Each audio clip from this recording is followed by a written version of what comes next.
This will be a sustained Q&A using the light board. This will be your Q, this will be your A. Again, this will be your Q, this will be your A. And we will be hearing this at 1:20. Ready? Begin. Good afternoon, sir. Would you please state your name for the record? My name is Kevin Sullivan. What is your profession, sir? I am a firefighter. Are you also certified as an EMT? Yes, I'm certified.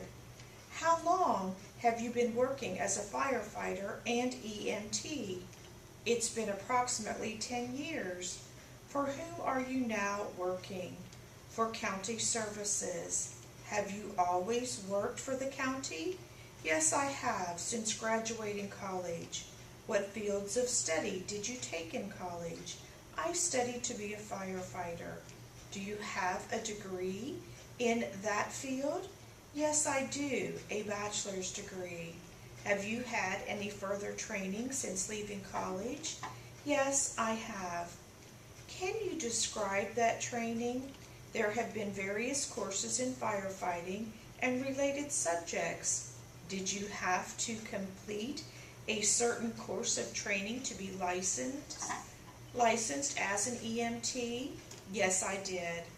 How long was that course and who provided it? The course was 6 months long and it was provided by the university. How long was that course and who provided it? The course was 6 months long and it was provided by the university. How many hours of study was that certification? 10 hours per week for 6 months. Did you receive a certificate of completion? Yes. When did you receive that? It was in 2003.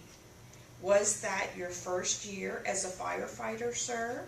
Yes, it was. As a firefighter and EMT, are your primary duties responding to emergency calls? That is always our main job. Yes. About how many emergency calls do you respond to in an average week? About 10 or 12 calls. Now, do most of these calls involve fires of medical aid? Most of them involve medical aid. What percentage would you say? I would estimate some 60 to 75%. So if I heard you correctly, you respond to about 500 to 600 calls per year, right? Yes, ma'am. And about 300 to 450 of those require you to provide medical services, is that correct? Yes, I think that's about right. Now, did you respond to an emergency call on the evening of March 27th, 2012? Yes, I did.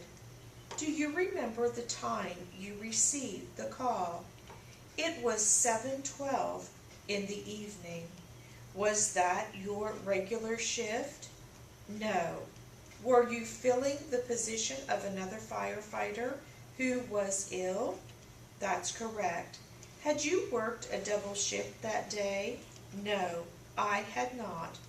So were you scheduled to work the following shift as well? No, I would have gone home upon completion of the shift and returned the following morning. Okay, now what was your understanding of the emergency you were responding to at 7:12 on that evening? There had been shots fired and a man lying on the sidewalk. How long after you received the dispatch was it before you arrived upon the scene? It was 6 minutes. Were you advised who made the emergency call? It was my understanding it was a neighbor. Upon your arrival at the scene, what happened next? We found one man lying on the sidewalk and another a few feet away. Which of these individuals had gunshot wounds? They had both been shot. Did you treat both of these individuals? No, I concentrated on the person with the most serious wounds. You are referring to William Jefferson, is that correct? Yes, that's correct. How many times had Mr. Jefferson been shot? Twice in the chest and once in the abdomen. Was he responsive when you began to work on him? Yes, he was, ma'am. According to your EMT report, his pulse was light and irregular. Is that correct? Yes, it was. Did you make any attempt to stabilize him? Yes. Again, according to the record, that was when you started a saline drip and applied pressure to stop further blood loss. Is that correct? Yes, that's correct. Was Mr. Jefferson conscious at that time? Yes, he was. Did he attempt any communication with you? Yes. What, if anything, was he able to communicate? He stated that he had been shot by a man who attacked him. Did he tell you anything else? No, ma'am. Did you ask him any other questions? We asked him his age. What was his response? He said he was 27 years old. Did you ask about his general health? Yes. Was he able to give you any other information? He didn't seem to understand the question. Did he respond in some way? I recall he only shook his head. Did you ask him any other questions? No. How long was it before you were able to stabilize Mr. Jefferson and begin transport? It was about 10 minutes. Did you believe his condition to be stable at the time you put him in the ambulance? Yes, I did. Upon what basis did you make that decision? His blood pressure was stable at 90/60, and he was breathing normally. Was his heart rate still irregular at that time? It was somewhat, yes. Did you try to stabilize his heart rate? No, we did not. Why not? He was conscious and responding to fluids. So if I understand correctly, when he was placed in the van for transport, you judged his condition to be stable. Is that correct? I thought it had stabilized and he was responding. After you placed him in the van, did his condition change? Not substantially during the time it took to transport him to the hospital. That was County North Hospital, is that right? Yes, ma'am. How long did the trip take? About 7 minutes. When you got to County North Hospital, did you speak to anyone? Yes. Do you remember the names of the doctors or other staff members you spoke with? At the time, I wasn't given their names, but I obtained them later for my report. Do you remember speaking to a Dr. Maxwell? Yes, he was the ER physician on call. Do you remember how you described your patient's status to this doctor? I gave his vitals and said that he had sustained multiple gunshots to the chest and abdomen. Did the doctor ask you if the patient was stable? I don't recall him asking that question, no. Were you in contact with anyone from County North Hospital during the time the patient was being transported? Yes, we were. Do you know who you were in contact with? That information is not always provided. Is that a yes or no answer? It's a no. Were you instructed by the person you were in contact with to give any drugs to Mr. Jefferson while he was in transport? We were instructed to start him on dopamine. What is that for?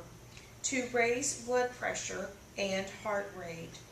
So, would it be correct to say that the hospital wanted those drugs administered to help stabilize him further? I am not a doctor, so I cannot answer that question. But you believe the patient's condition was stable when you made the decision to transport him. Is that right? It was as stable as we could reasonably expect on the scene, yes. Did you in fact give dopamine to Mr. Jefferson during transport? Yes, we did. What effect, if any, did it have on his status? There was no apparent effect for the length of time we had him in the ambulance. Was that an indication of a turndown in his status? No. On what basis do you make that statement?